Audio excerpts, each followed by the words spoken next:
సూర్యోస్మి. నేను మీ విక్రమాదిత్య. ఆరోగ్యమే మహాభాగ్యం, ఆరోగ్యం భాస్కరాధీనం. ఆదివారం మద్యం మాంసం మైదనం వద్దు, ఆరోగ్యం ఐశ్వర్యం వద్దు. మీరు ఆచరించండి, 10 మందిని ఆచరింపచేయండి. ఆచరించండి, ఆరోగ్యవంతులుగా ఉండండి. ఆచరించండి, ఐశ్వర్యవంతులు కండి. ఆచరించండి, ఆనందంగా జీవించండి. సూర్యోస్మి. నమస్తే, నేను మీ కుప్ప పద్మిని. ఇన్నాళ్ళు మీ సపోర్ట్ ని నాకు అందిస్తూ, మీ ప్రేమని నాకు అందిస్తున్న ప్రతి ఒక్కరికి కృతజ్ఞతలు. ఇప్పుడు చూడబోతున్న ఈ వీడియో కూడా ఖచ్చితంగా మీకు ఉపయోగపడుతుంది. లైక్, షేర్ అండ్ సబ్స్క్రైబ్ చేసి మీ ఇష్టాన్ని అలాగే మీ సపోర్ట్ ని నాకు అందించండి. అలాగే ఈ వీడియో పట్ల మీ అభిప్రాయాన్ని కమెంట్ సెక్షన్ లో కమెంట్ చేసి నాకు తెలియజేయండి. నమస్తే, వెల్కమ్ టు అవర్ ఛానల్. నేను పద్మిని. ప్రస్తుతంతో పాటు ప్రముఖ ఆధ్యాత్మికవేత్త, సూర్య ఉపాసకులు, sun spiritual society founder Vikramaditya garu మనతో పాటు ఉన్నారు. మాట్లాడదాం.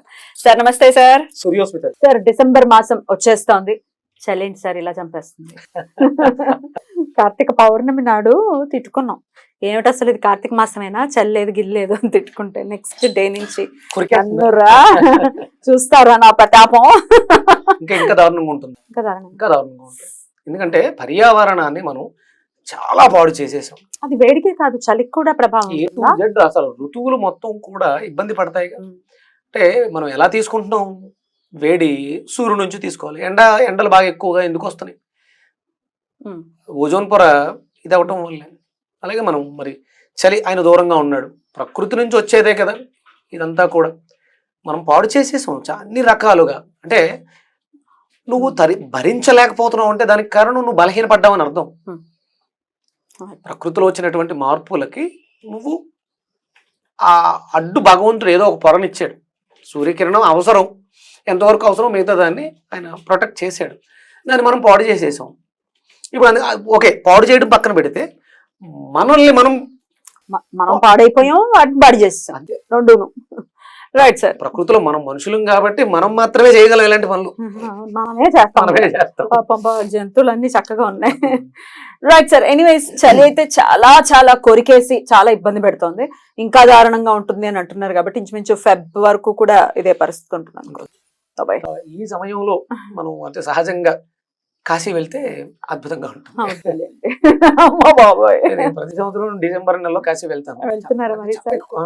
చాలా ఎక్కువ చల్లగా ఉంటుంది, విపరీతంగా చల్లగా ఉంటుంది. గంగా స్నానం కోసమే వెళ్ళాలి. ఊరికే కాశీ ఆ సమయంలో వెళ్ళి లాభం ఏంటంటే, ఈ సమయం ఉంటుంది అది మనకి మార్గశీర్ష మాసం కదా, డిసెంబరు. అందులోనూ గోచారం తీసుకుంటే ఇది మనకి ధనుస్సు రాశికి సంబంధించింది. సహజ నవమ స్థానం. మనం పూర్వ పుణ్యాన్ని తెచ్చుకోవచ్చు. గురువు అంటే ఒక దాంట్లో అభివృద్ధి చెందాలంటే ఇవన్నీ చెయ్యాలి.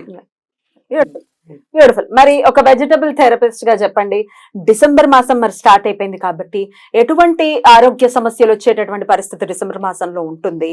ఎట్లా దాని నుంచి అధిగమించడం కోసం ఏ వెజిటబుల్ ని ఖచ్చితంగా మనం విరివిగా వాడుకోవాల్సి ఉంటుంది?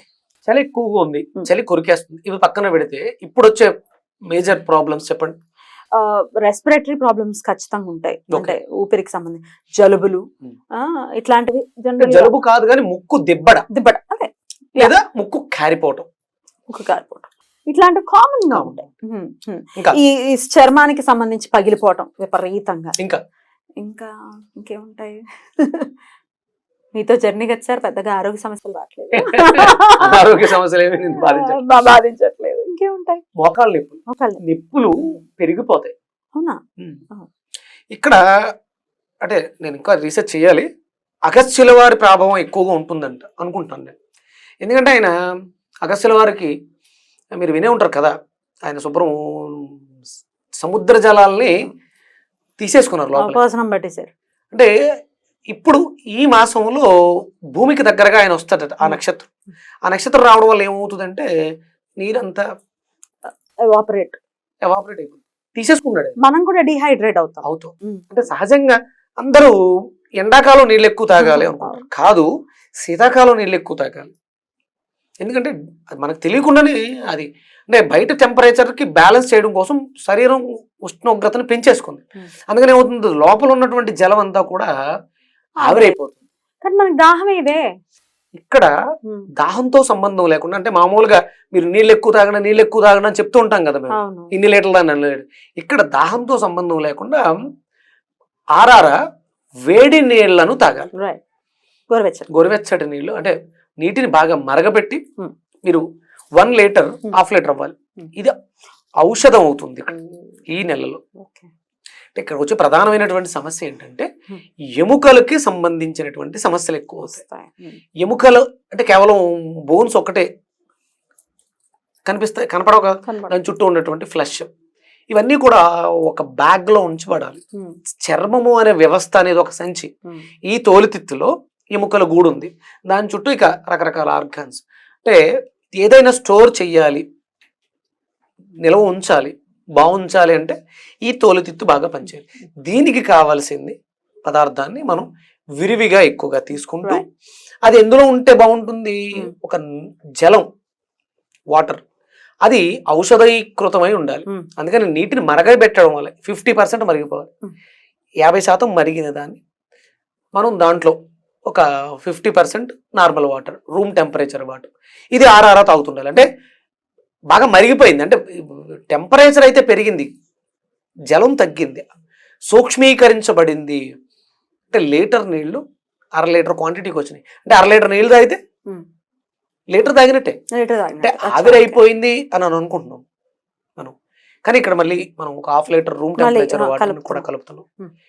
దాన్ని ఆ వేడిలో గోరువెచ్చగా ఉన్నప్పుడు సిప్ సిప్ చేస్తూ ఎక్కువగా నీళ్లు తీసుకోవాలి కంపల్సరీ. మీకు ఇక్కడ స్ప్లీన్ అనే ఆర్గాన్ యాక్టివ్ అవుతుంది. మన శరీరంలో స్ప్లీన్ ప్రకృతిలో ఉన్నటువంటి శక్తిని, ఎయిర్ ఎనర్జీని తీసుకుంటూ ఉంటుంది, తీసుకుని మణిపూరకానికి ఇచ్చి లోపలికి పంపిస్తూ ఉంటుంది. ఈ సైకిల్ జరుగుతుంది. మీకు ఈ సీజన్ లో పెదాలు ఆరిపోతుంటాయి,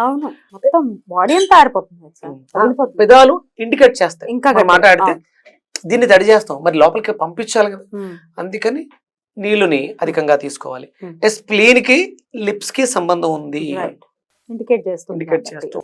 అందుకని మనం ఏం చేస్తాం, ఇక్కడేమో లిప్ బామ్ రాస్తాం, పెదాలు ఆరిపోతున్నాయని, ఒంటికి ఏమో మాయిశ్చర్ రాస్తాం. అది అడిగింది ఏంటి, అడుగుతుంది ఏంటి, నీళ్లు. అది కూడా ఉష్ణంగా వేడిగా, అంటే ఎప్పుడు కూడా లోపలికి వేడి నీళ్ళు ఇవ్వాలి, ఒంటికి చల్ల నీళ్ళు ఇవ్వాలి. అందుకని మనకు అలవాటు చేయడానికే కార్తీక మాసం అంతా కూడా చన్నీటి స్నానాన్ని స్వామి చెప్పడం జరిగింది. మరి ఇంకోటి ఉందిగా, వాటర్ చెప్పా, వెజిటేబుల్ అద్భుతం, ప్రకృతిలోనే అత్యంత అద్భుతం. ఒక బ్యాగ్ అమ్మ, వాటర్ ని దాచి ఉంచే బ్యాగ్, అది కొబ్బరికాయ కింద నుంచి పట్టుకెళ్ళి దాస్తుంది పైన. ఒక అద్భుతమైనటువంటి తెల్లటి పదార్థం మనస్సు. ఆ మనసు మధ్యలో ఉండేటువంటి ఉప్పుగా ఉంటాయి, తీతీగా ఉంటాయి కొబ్బరి నీళ్లు. ఆ పదార్థాన్ని, అంటే కొబ్బరిని బాగా తీసుకోవాలి. ఈ నెల, ఈ మార్గశీర్ష మాసం అంతా కూడా లక్ష్మీ పదం. మీకు డబ్బులు కావాలి కదా, మీరు ఏ పని చేసినా సక్సెస్ అవ్వట్లేదు, మీరు విజయాలు సొంతం చేసుకోలేకపోతున్నారు, మీకు ఎంతో నాలెడ్జ్ ఉన్నా ప్రజెంట్ చేయలేకపోతున్నారు, మీరు అభివృద్ధి సాధించలేకపోతున్నారు, రోజుకు ఒక కొబ్బరికాయ మీకు దగ్గరలో ఉన్న శివాలయంలో కొట్టి శివుడి చుట్టూ ప్రదక్షిణ చేసి మార్గశీర్ష మాసంలో ఆ ప్రసాదాన్ని తీసుకొచ్చి ఎవరికి పెట్టకుండా మీరే తినేయండి. ఒకటే ఇస్తా, చెప్పైనా ఒకటే ఇస్తారు, లేదు వీలైతే తెచ్చేసుకోండి, ఇంటిల్లిపాది అందరూ తినండి.